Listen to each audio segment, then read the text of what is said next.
Hello student, मैं एकता सिंह आप सभी का ज्ञान चैतन्य चैनल में बहुत-बहुत स्वागत करती हूँ। आज के इस वीडियो में हम भक्ति आंदोलन के जो बचे हुए हैं, यानी कि जैसे रैदास हमने कंप्लीट कर लिया, कबीर कर लिया, उसके आगे जो है गुरु नानक आते हैं, उन सबको यहाँ पर देखते हैं। तो यहाँ पर उनका जन्म जो है 1469 ईस्वी में तलवंडी तलवंडी जो है वर्तमान में पाकिस्तान, पंजाब में है और ये खत्री परिवार में हुआ। तलवंडी को ननका साहब भी कहा जाता है। वे भी कबीर की ही भांति निर्गुण ईश्वर के उपासक थे तथा जाति-पाति व आडंबरों में विश्वास नहीं करते थे।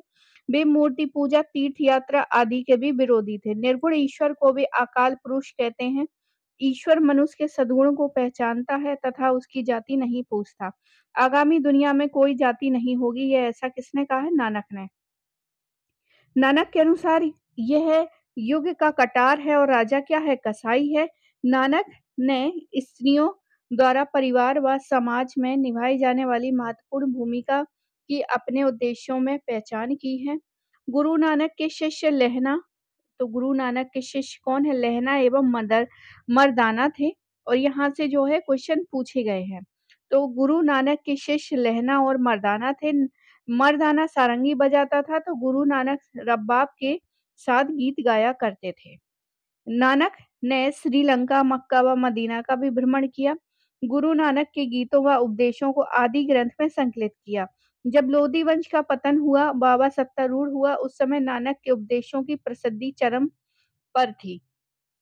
गुरु नानक के ने बाबर की आक्रमणकारी सेना को पाप की बारात कहा है। पाप की बारात बाबर की जो सेना है उसको किसने कहा है? तो गुरु नानक ने। नानक की प्रसिद्ध रचना जपजी है और जो आदि ग्रंथ में संकलित है। गुरु नानक का निर्धन जो है करतारपुर डेरा बाबा में हुआ था। दादू दादू को देखते हैं, दादू दयाल। तो इनका जो टाइम पीरियड है 1544 से लेकर 1603 ईस्वी तक। दादू दयाल भी निर्गुण भक्ति परंपरा के महत्वपूर्ण संत थे। इनका जन्म जो है 1544 में अहमदाबाद में हुआ था। कुछ विद्वान उन्हें ब्राह्मण व कुछ जुलाहा परिवार का मानते हैं। वे कबीर के सर्वश्रेष्ठ शिष्यों में से एक थे। दादू के गुरु जो है कमाल कबीर के पुत्र थे। दादू का प्रारंभिक नाम जो है महाबली था और ये जाति के धुनिया थे। दादू कबीर पंथी थे एवं अकबर के समकालीन थे। ईश्वर के सम्मुख सभी स्त्री पुरुष जो है भाई बहन हैं। ये किसने कहा है? दादू। राजस्थान में नारायणा यानी नारायणा में उनकी प्रमुख गद्दी थी और इस मत को मानने वाले मुख्यतः राजस्थान में ही मिलते हैं। मतलब दादू को मानने वाले जो लोग हैं वो राजस्थान में ही मिलते हैं। दादू ने मूर्ति पूजा, जाति प्रथा व कर्म कांड का विरोध किया। दादू के उपदेश दादू वाणी में संग्रहित हैं, जिसमें लगभग 5000 छंद हैं। दादू गृहस्थ थे तथा मानते थे कि गृहस्थ जीवन जो है आध्यात्मिक उन्नति के लिए अधिक उपयुक्त है। दादू के अनुसार बिना गुरु के ईश्वर का ज्ञान प्राप्त नहीं हो सकता। दादू ने निपक संप्रदाय असंप्रदाय मार्ग का उपदेश दिया एवं षड दर्शन के मूल्यों को अस्वीकार कर दिया। दादू ने विनम्रता पर अधिक बल दिया।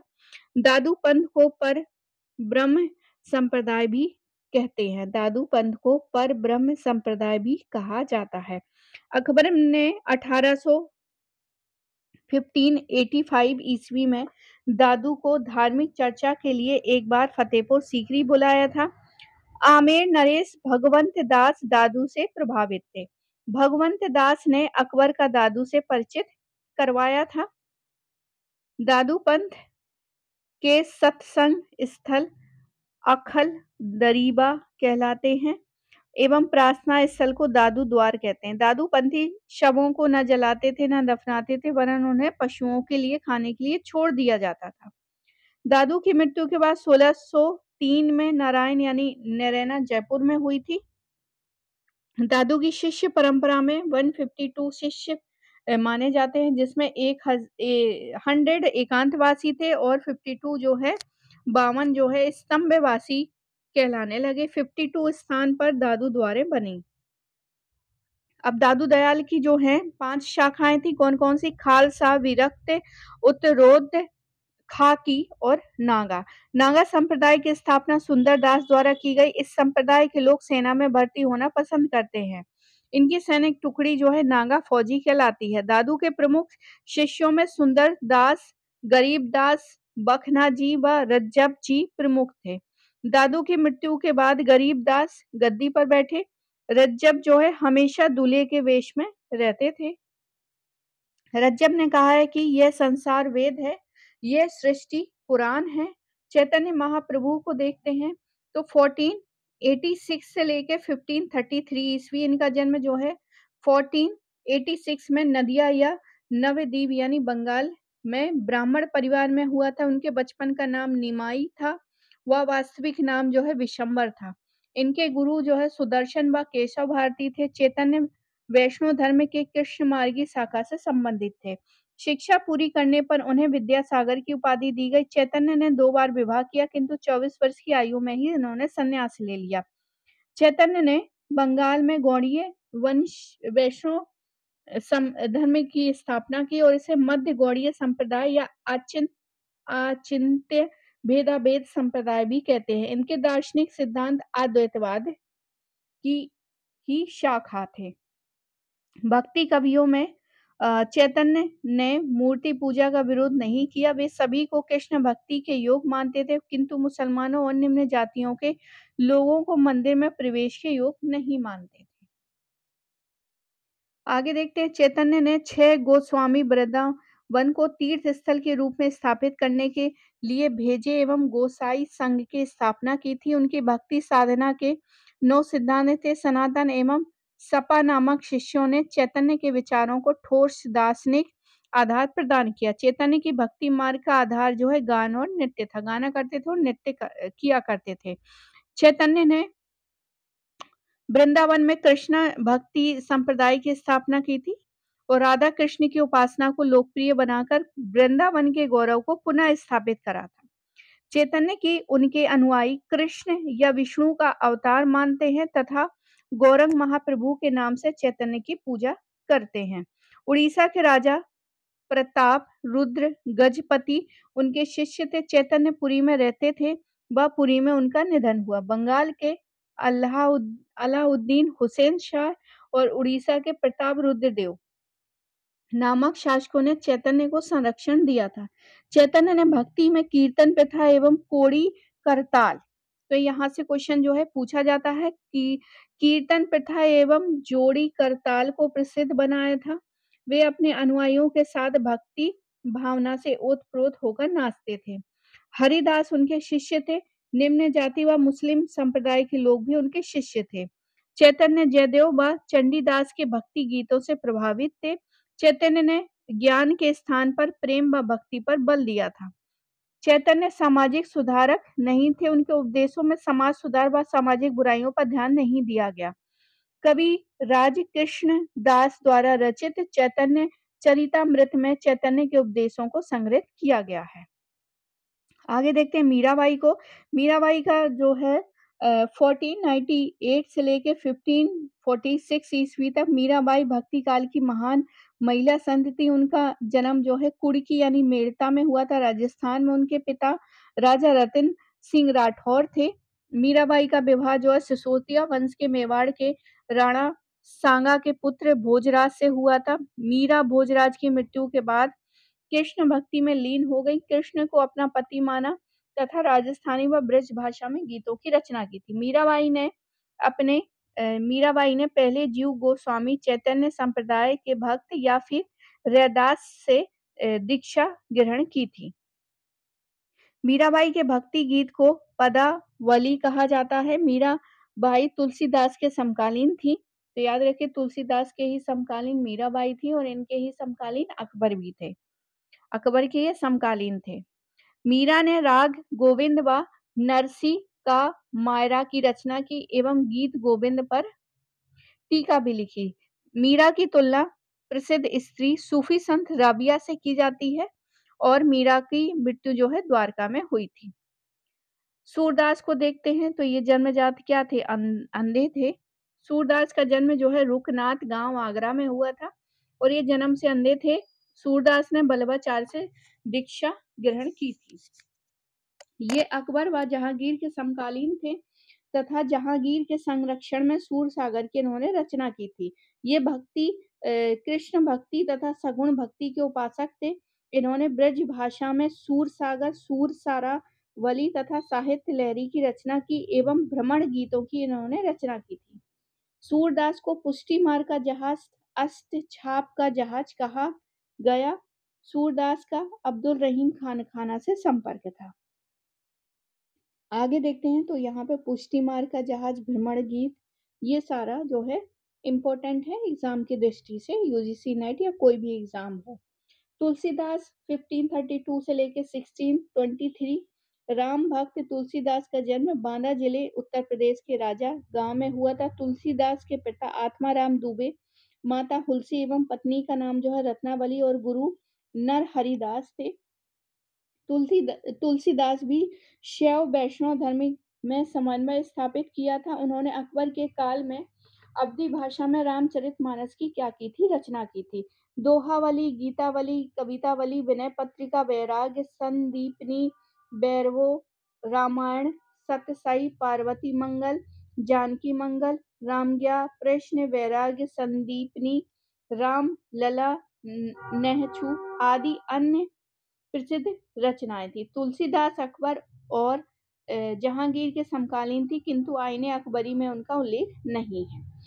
अब हम बात करते हैं बल्लवाचार्य की। तो बल्लवाचार्य जो है 1479 से लेके 1531 ईस्वी तक, ये मूलतः तेलंगाना के ब्राह्मण परिवार के थे। जब उनके माता पिता वाराणसी में तीर्थ यात्रा पर गए तो चंपारण वर्ण में वाराणसी में ही इनका 1479 में जन्म हुआ। इनका निधन भी वाराणसी में गंगा में जल समाधि द्वारा हुआ था।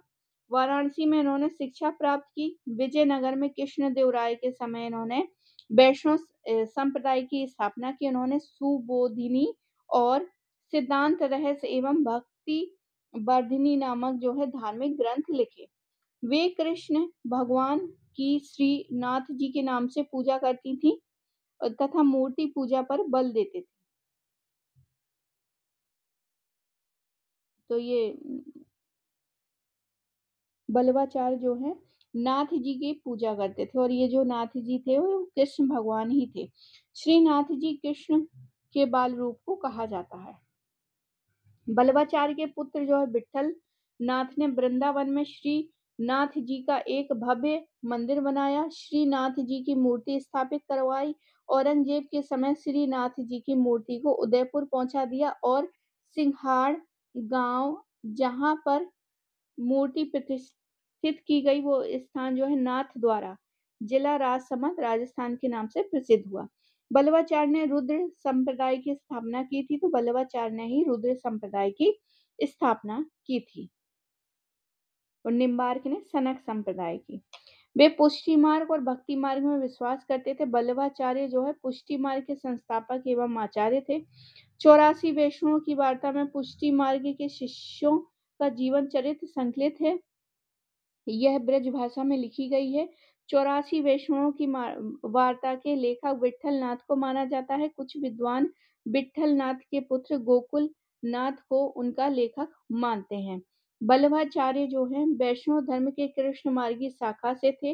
कुछ विद्वानों ने इसे विष्णु स्वामी संप्रदाय भी कहा है तथा बल्लभाचार्य का दूसरा नाम विष्णु स्वामी बताते हैं।